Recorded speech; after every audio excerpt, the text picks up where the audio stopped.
سلام تهاتلتي يار تي في ببزلخمو سلام تعنان انداتمننا نلومي ربع قلت تحساس استلالو حلتاو زين حسنا لكم متينا لنا كسام وداتا مدبنا مسانا خصنحون دعدمنا سبسكرايب زي قبركم سدرانا إذا channel نخدكونو سبسكرايبن نايدول ملكتن بمتواق معلتاوي ننزرقوحم مدباتنا توادستين خدكونون متبعخمن هنستيروتاتكمن نزيادة عبيتنا بمخانو قديمنا لبو مسكانا نغرب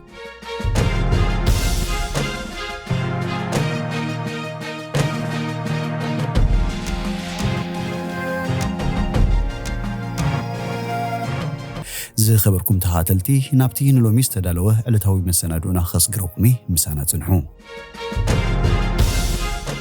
منغست إثيوبيا حنتي خابتهم تشعت العلوت مرحتي حوهات زخونت كيرا إبراهيم نسراويت فيدرال إدا خمزهابت حبيرو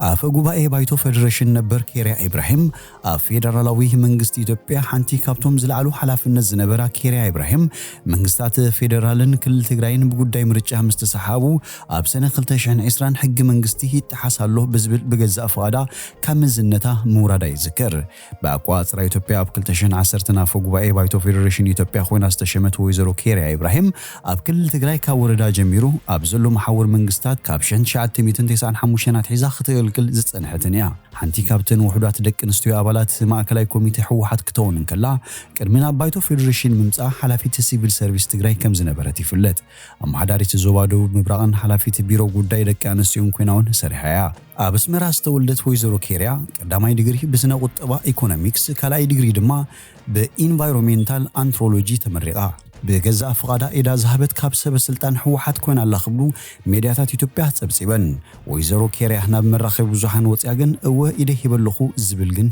يلن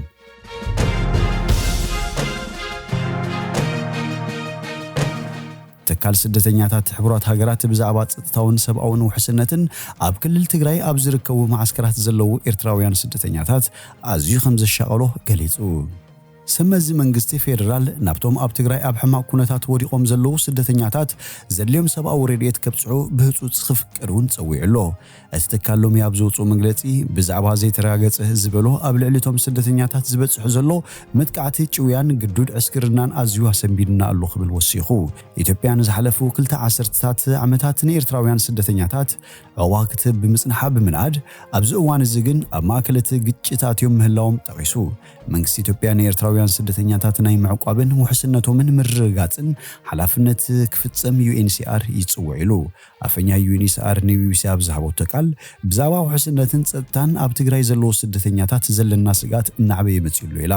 ዘሻገል ጸብጸባት በጽሕናሎ ዝበለት አፈኛ ጁሊት ስቲቨንሰን መሰል ዑባ ክኽበር ንጽውዕ ክትብል ተማሕጺና ተሐለቕቲ መሰላት ስደተኛታት ኤርትራ ገለካቦም በኃይሊ ናብ ኤርትራ ከምስተወስዱን ይገልጽለው ከሳብ ሕጂ ሰራሕተኛታት ሰባው ረድኤት ናብቲ ትግራይ ኮነ ናብቲ ማዕስከራት ስደተኛታት ከኣቱ ከምዘይ ካላውን ሓቢረን ኣብዚ እዋን እዚ ኣብቲ ማዕስከራት ዝነበረ ናይ ምግቢ ቀረብ ተወዲኡሎ ከሳብ ሕጂ ቃ ናብቶም ማዕስከራት ክንኣቱ ኣይከኣልናን ትብል ስቲቨንሰን ካብ ለንደን በመሰረት ጸብጻብ ትካል ስደተኛታት ሕቡራት ሃገራት ለሊት 96,000 ኤርትራውያን ስደተኛታት ኣብ 4 ማዕስከራት ተዓይቦም ምጽንሖም ይፍለጥ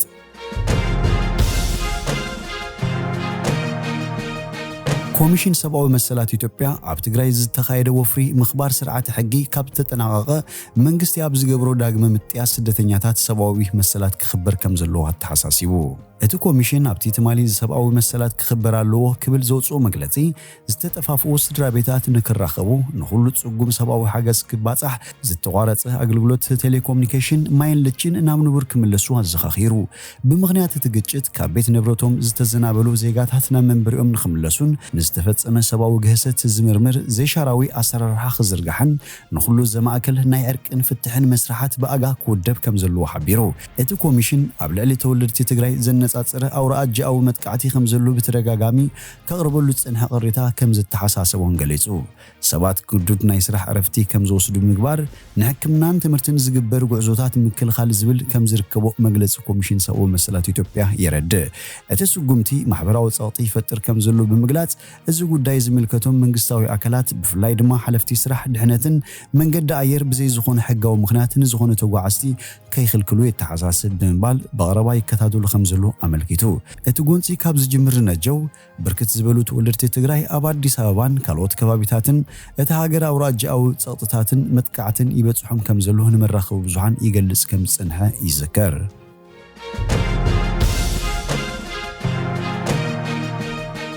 ፖሊስ ሸውደን ን30 ዓመታት ውሉዳ ኣብ ገዛ ዓጽያ ብምሕባእ ዝተጠርጠረት ኣደ ኣብ ቀይዲ ከም ዘውዓለ ሓቢሩ። እታ 70 ዓመት ዕድመ ከም ዝመልኣ ዝተገልጸት ኣደ ነቲ ኣብዚ እዋን 40 ዓመት ዝመልኦ ወዳ ጉድኣት ዝበጽሖ ኮይኑ ኣብ ውሽጢ ኣዝዩ ዝረስሐ ክፍሊ ገዛ ተዓጽዩ ተረኺቡ ንሳ ግን ነዚ ከም ዘይገበረት ተዛሪባ። እታ ኣደ ሓሚማ ናብ ሆስፒታል ኣብ ዝተወሰደትሉ እዋን ኣብ ዝሓለፈ ሰንበት ናብቲ ገዛ ዝኸደት ሓንቲ ቤተሰቡ ከም ዝረኸበቶ ዝሓብር ኮይኑ ኣብዚ ሕጂ እዋን ከዓ ነቲ ዘጋጠመ ጉድኣታት ሕክምናዊ መጥባሕቲ ይግበረሉን ኣሎ። ፖሊስ ነቲ ገዛ ዓጽዩ ነቲ ዝተፈጠረ ኩነታት ንምጽራይ ጻዕሪ ይገብርን ኣሎ።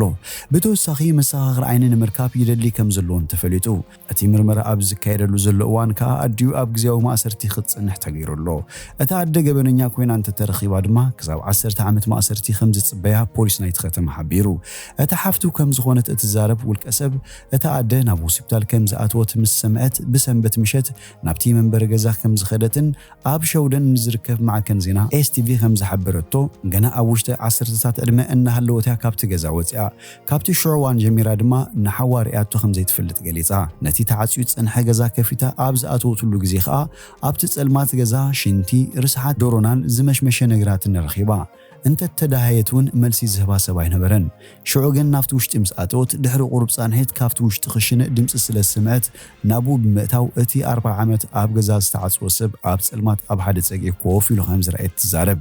እግሩ ድማ ክሳብ ብርኩ ብቁስሊ ተሸፊኑ ነበረ። ሽዑ ንሱ ንዓ ምስ ረኣየ ካብ ኮፍ ዝበሎ ተስዩ ንስማ ብዝደኸመ ድምፂ ደጋጊሙ ጸውዖ። ዳርጋ ኩሉ ኣስናኑ ተወዲኡ እዩ። ድምፁ ድማ ብጣዕሚ ዝደኸመ ብምንባሩን ተዛሪባ። ድሕሪ እቲ ዝሓለፈ ነዊሕ እዋን ድማ ዋላ ብቁርብ እንተኾነ ንዓ ከም ዝዝክራን ምስ ረኣያ ፈጺሙ ከም ዘይፈርሓን እውን ገሊጻ። ንሱ ናብ ሆስፒታል ምስ ተወሰደ ሓካይም ንፖሊስ ሓበሬታ ብምሃቦም ኣድዩ ኣብ ቀይዲ ክትኣትው ተገይሩሎ።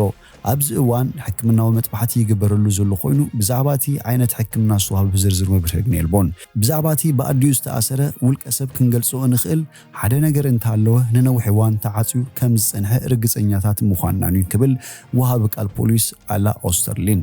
ክንደይ ዓመታት ዝብል ክግመት ግን ኣይተኻለን። ንሱ ኣካል ናይቲ ክንደይ እዋኑ ተዓጽዩ ዝብል ንምፍላጥ ነካይዶ ምጽራዩ ክኸውን ኢሉ እታ ሓፍቱ ከም ዝኾነ ዝተዛረበትን ነቲ ሰብ ዝረኸበቶን ንቴሌቪዥን ኤስቲቪ ከም ዝሓበረቶ እታ ኣደ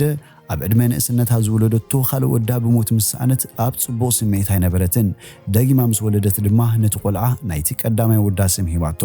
ነቲ ዝሞተ ውላዳ ዳግም ክትረኽቦውን ዝለዓለ ሃንቀውታ ነይርዋ ክትብል ተዛሪባ።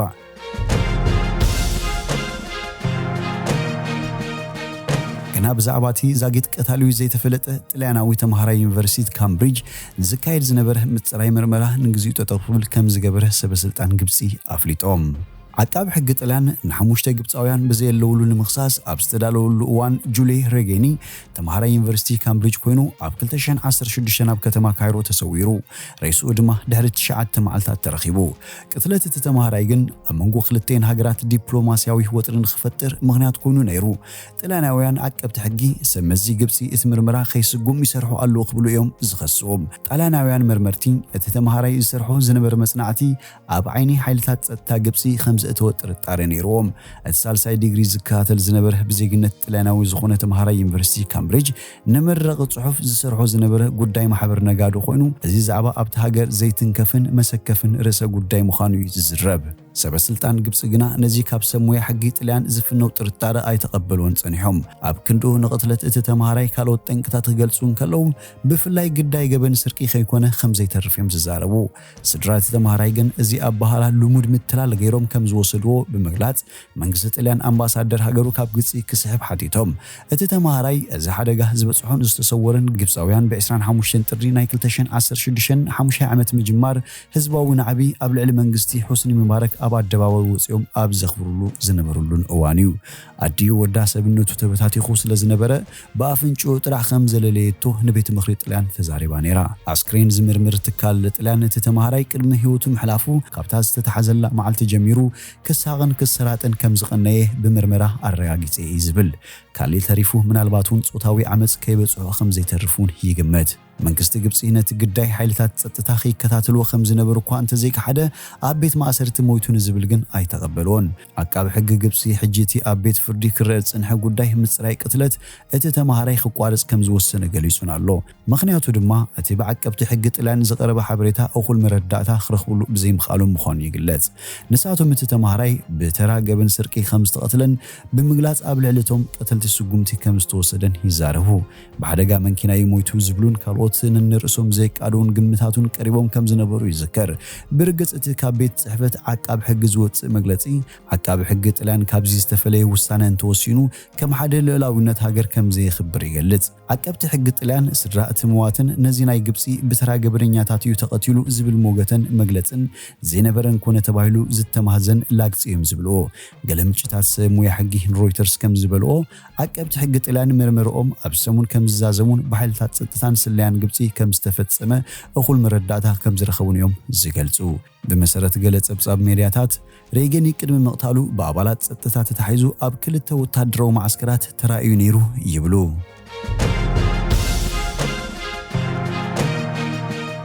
ዝኸበርኩም ተኸታተልቲ ያር ቲቪ ሎሚ ዝበልናዮ ዕለታዊ መሰናዶና ኣብ ዝወዲና ኣለና በብዘለኹሙ ሰላም